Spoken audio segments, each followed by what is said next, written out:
ಮಹೇಶ್ ರೆಡ್ಡಿ ಅವರು ಮಾತಾಡಿ ನಮ್ಮ ಉಗ್ರ ಹೋರಾಟದ ಮತ್ತು 26ನೇ ತಾರೀಕು ನಡೀತಿರ್ತಕ್ಕಂಥ ಈ ಹೋರಾಟಕ್ಕೆ ನಮ್ಮ ಬೆಂಬಲ ಭಾಳ ಅಗತ್ಯ ಅದು. ಯಾಕಂದರೆ ಇಡೀ ಯಾದಗಿರಿ ಮೊದಲು ನಾವು ನಗರಸಭೆ ಅಷ್ಟೇ ಮಾಡಬೇಕಂತ ಮಾಡಿದ್ವಿ. ನಗರಸಭೆಯಲ್ಲಿ ಭಾಳಷ್ಟು ಭ್ರಷ್ಟಾಚಾರ ಅವ್ಯವಹಾರ ನಡೀತಾ ಇದೆ. ಭ್ರಷ್ಟಾಚಾರ ನಡೀತದೆ, ಅದಕ್ಕೆ ಬರೀ ನಗರಸಭೆ ಇಟ್ಟುಕೊಂಡೇ ಮಾಡ್ಬೇಕಂತ ವಿಚಾರ ಮಾಡಿದ್ವಿ. ಇದೆಲ್ಲ ಮಾಡಬೇಕಾದ್ರೆ ಇಷ್ಟು ಯಾಕೆ ಟೈಮ್ ಹಿಡಿತೆ ಅಂದರೆ ನಾವು ಇಂಡಿಪೆಂಡೆಂಟ್ ಆಗಿ ಡಿಸಿಷನ್ ತೊಗೊಳಕ್ಕೆ ಬರಲ್ಲ. ನಾವು ಒಂದು ಪಕ್ಷದಾಗಿವಿ, ಪಕ್ಷದವ್ರಿಗೆ ಹೇಳ್ಬೇಕಾಗ್ತದೆ, ಅವ್ರ ಪರ್ಮಿಷನ್ ತೊಗೋಬೇಕಾಗ್ತದೆ. ಆಮೇಲೆ ನಮ್ಮ ಹೋರಾಟದ ರೂಪುರೇಷೆ ಕೊಡಬೇಕಾಗ್ತದೆ. ಕೊಟ್ಟ ನಂತರ ಅವ್ರು ಪರ್ಮಿಷನ್ ಕೊಟ್ಟ ಮೇಲೆ ಅವ್ರದ್ದೆಲ್ಲ ಪ್ರೋಟೋಕಾಲ್ ಪ್ರಕಾರ ಫೋಟೋ ಹಾಕಿ ಅವ್ರದ್ದು ಹ್ಞೂ ಅಂದಮೇಲೆ ನಾವು ಪ್ರತಿಭಟನೆ ಮಾಡ್ಬೇಕಾಗ್ತದೆ. ಇಲ್ಲಾಂದ್ರೆ ಏನಂತ ನಾವೇ ಮಾಡಿದ್ದೀವಿ ಅಂದರೆ ನಮ್ದು ಇಂಡಿವಿಜುವಲ್ ಹೋರಾಟ ಆಗ್ತದೆ. ಅದಕ್ಕೆ ಪಕ್ಷ ಮಾನ್ಯತೆ ಕೊಡಲಿಲ್ಲ ಅಂದರೆ ನಾವು ಪಕ್ಷದಲ್ಲಿ ಇಂಥ ವಿರುದ್ಧ ದೂರ ಇವಿ ಅನ್ನಿಸ್ತದೆ. ಅದೇ ಕಾರಣದಿಂದ ಇಷ್ಟೆಲ್ಲ ಲೇಟ್ ಆಗಿರ್ಬೋದು. ಇಷ್ಟೆಲ್ಲ ನಾವು ಇಟ್ಕೊಂಡು ಓಡಾಡ್ಲಕತ್ತೀವಿ. ಈಗ ಯಾದಗಿರಿ ಮೈಲಾಪುರ ಬೇಸ್ನಿಂದ ಹತ್ತಿಕುಣಿ ರಸ್ತೆಯವ್ರು 2,31,00,000 ಟೆಂಡರ್ ಆಗಿ 2 ವರ್ಷ ಆಯ್ತು. ಅದನ್ನು ಯಾಕೆ ಪ್ರಾರಂಭ ಮಾಡ್ತಾ ಇಲ್ಲ ಅಂಬೋದು ಇನ್ನಾದರೂ ಯಾರಿಗೂ ಗೊತ್ತಾಗ್ತಾ ಇಲ್ಲ. ಸ್ವಲ್ಪ ದಿವ್ಸ ಕೋರ್ಟಿಗೆ ಹೋಗಿತ್ತು. ಆಮೇಲೆ ಅಧಿಕಾರಿಗಳು ಹೇಳ್ತಾರೆ ಇಲ್ಲರಿ MLA ಸಾವ್ರಿಗೆ ಕೇಳ್ಬೇಕಂತಾರೆ. ಆಮೇಲೆ ಅಧಿಕಾರಿಗಳು ಹೇಳ್ತಾರೆ ಇಲ್ಲ ಅದು ಟೆಕ್ನಿಕಲ್ ಸ್ಯಾಂಕ್ಷನ್ ಆಗಿಲ್ಲ ಅಂತ ಹೇಳ್ತಾರೆ. ಅದು ಒಳಗೆ ಅಂಡರ್ಸ್ಟ್ಯಾಂಡಿಂಗ್ ಏನದ ನಮಗೆ ಗೊತ್ತಿಲ್ಲ. ಅದಕ್ಕೆ ಇಂಥವೆಲ್ಲ ಭಾಳಷ್ಟು ಸಮಸ್ಯೆ ಅವ. ನಮಗೇನು ಇದ್ದದ್ದು ಫ್ಯಾಕ್ಟ್ ನೀವು ಹೇಳ್ಬೇಕಷ್ಟೇ.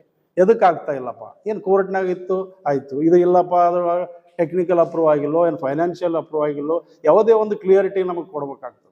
ಅದಕ್ಕೆ ಕೊಟ್ಟಾಗ ಅಲ್ಲ ಇಡೀ ಜನತೆಗೆ ತಿಳಿದು. ಇಲ್ಲಾಂದ್ರೆ ಹಿಂಗೆ ಹೇಳ್ತದ ಇಲ್ರಿ MLA ಸಾವ್ರು ಏನನ್ನ ಮುಟ್ಸಿಲ್ಲ ಅನ್ನೋ ಉದ್ದೇಶನೂ ಅದೂ ಬರ್ತದೆ.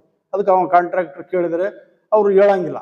ಯಾಕಂದ್ರೆ ಅವ್ರದ್ದು ಫ್ಯೂಚರ್ ನಾವು ನೋಡ್ಬೇಕಾಗ್ತದೆ. ನಾವೆಲ್ಲ ಒತ್ತಿ ಯಾಕೆ ಹೇಳ್ತಾ ಇದ್ದೀವಿ ಇದೆಲ್ಲ ಅಂತಂದರೆ ಈ ಕಾಂಟ್ರಾಕ್ಟ್ರು ಶಾಸಕರು ಅಂತಕ್ಕೆ ಯಾವುದು ಕಾರ್ಯಗಳು ಪ್ರಗತಿ ಹೊಂದಂಗಿಲ್ಲ ಮತ್ತು ಪ್ರಾರಂಭಿಸ್ಲಿಕ್ಕೆ ಸಾಧ್ಯನೇ ಇಲ್ಲ.